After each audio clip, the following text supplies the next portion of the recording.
Hey everyone, this is Nico from Licks of the Beast. In this tutorial, we're going to be looking at Dave Murray's second solo from Powerslave. This one has all the markings of a really iconic solo, a true classic among classics.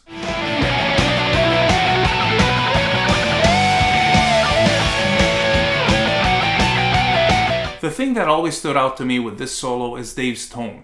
It's very different from the sound he has in other solos. There's a kind of hollowness to it, and this dead cold timbre that to me always captured the imagery of what it would be like inside a pharaoh's tomb.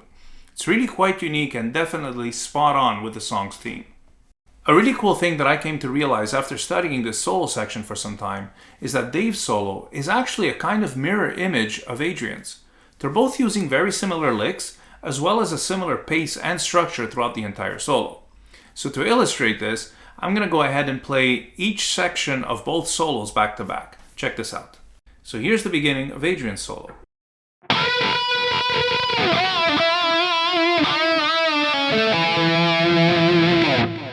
So he starts with a unison bend, then does a bend and release, holds the note, another bend and release, holds the note. Let's look at Dave's.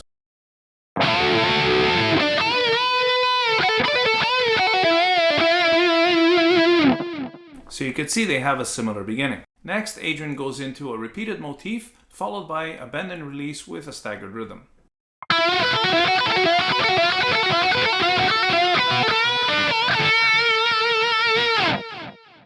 Dave plays an ascending tremolo picked pattern and ends in a very similar fashion.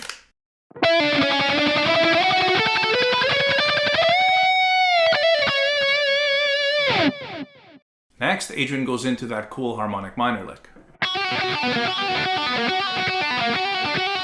And then plays a fast legato flurry using the Aeolian mode.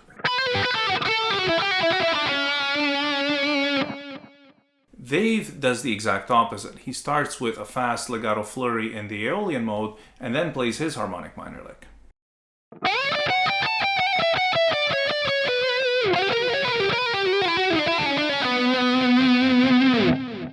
And finally, the last lick at the 7th fret position, followed by 3 ascending bends.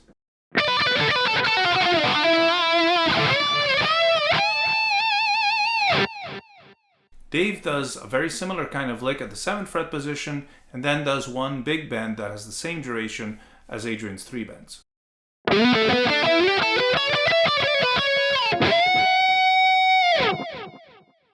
What's really amazing to me is that I'm 99% sure that they didn't just sit down and decide to mirror each other's solos. Instead, I think that this is just the result of them having been friends for so long and having spent so many years playing and practicing together, to the point where they developed this kind of like-mindedness that led to the dual guitar magic of those classic albums.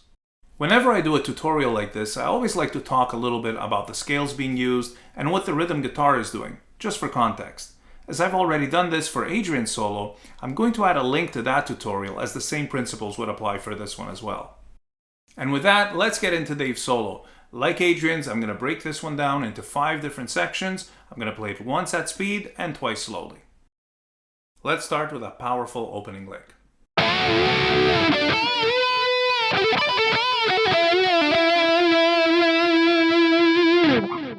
And now slowly.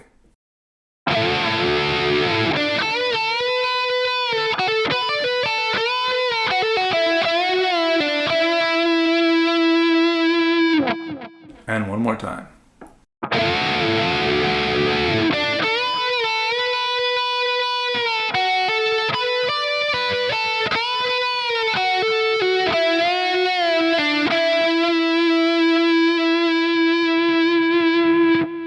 Now we go into an ascending tremolo picked run.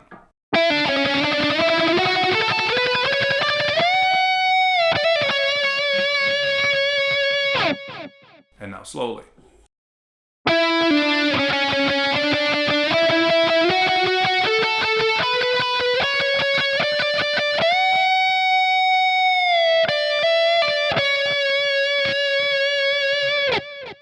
And one more time.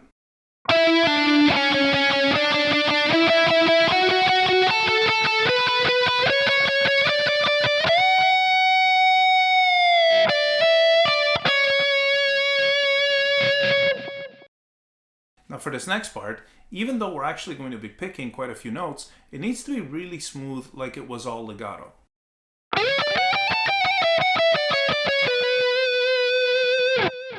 Now slowly.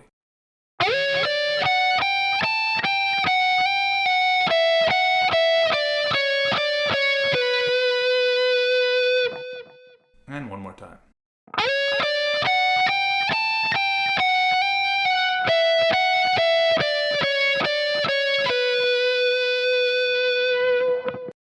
And now for that really cool harmonic minor lick, which gives it that Egyptian sound.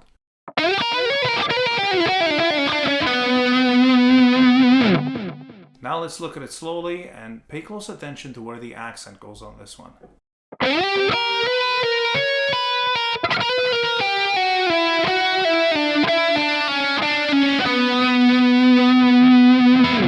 One more time.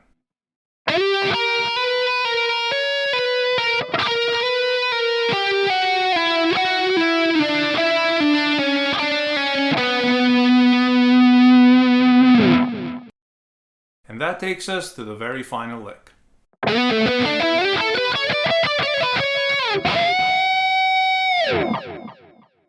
Now slowly.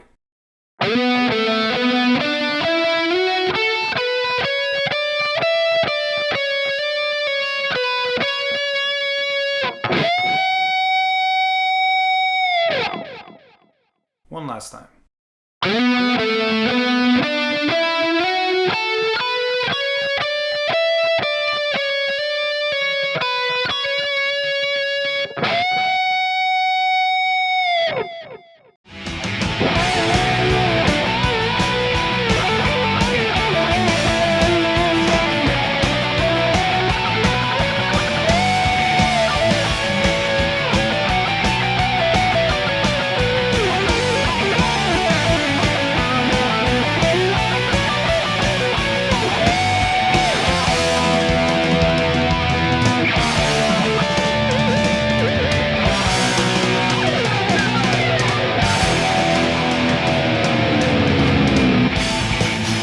Alright, well that concludes this tutorial. I really hope you found this one useful. Please be sure to check out my tutorial for Adrian's solo as well. That one's going to have a little bit more information on things like the scales being used and what the rhythm guitar is doing.